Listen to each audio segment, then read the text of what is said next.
Richard Dick Bradley. Give him a little round of applause over here, will you?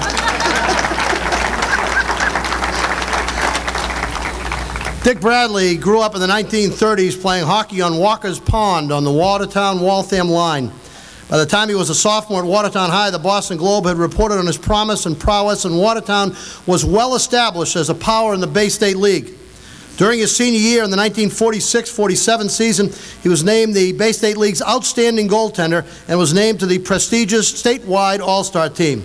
He was the only high school player in the Boston Amateur League which featured older athletes returning from World War II, many of whom became college and professional stars. And when I looked at the rosters, the roster of those names, the Garritys and the Seglarskys, all the great names of hockey in the 40s were right there along with Dick Bradley.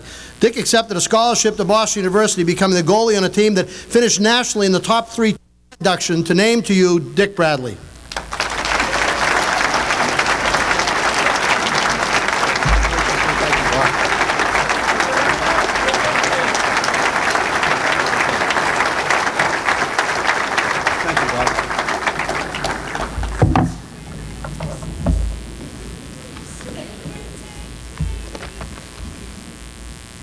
Thank you, Chairman Bob, and ladies and gentlemen. I know the Master of Ceremonies very well, and I'm sure he would enjoy using the hook if I spoke too long, so I assure you I'm not going to give him that opportunity.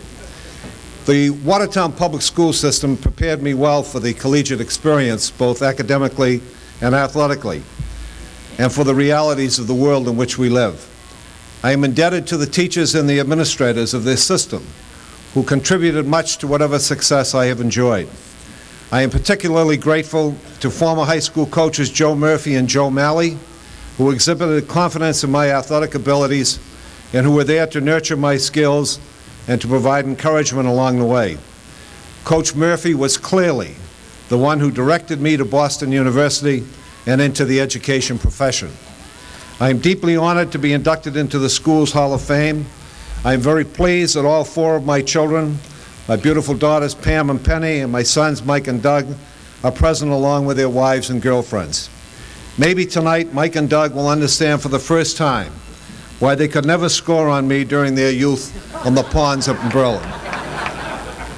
My brother Bernie, who is well known for his commitment to youth in this community, my sister Virginia, several other family members and close friends are here to share this event with me, and I am most appreciative of their attendance and interest.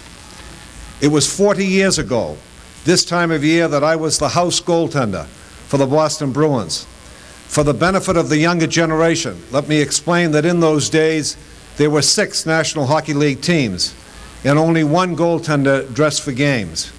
Anyone that looks closely at me will recognize that there were no masks worn by goalies in those days. The professional home team was required to have in the audience at games a goalie who could play for either team in the event of an emergency.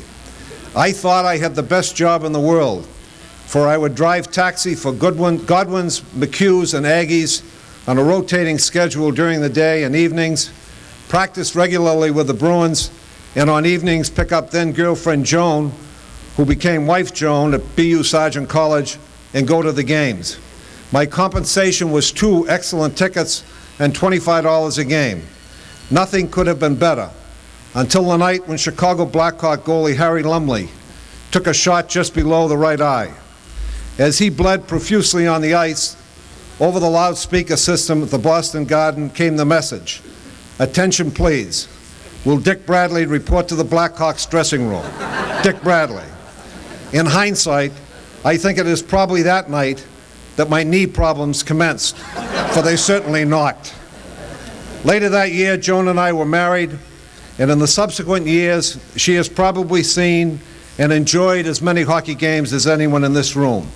She has been a loyal, devoted, loving wife and companion, and I am delighted that she is here to share this honor with me and with the rest of the members of my family at this table. Thank you.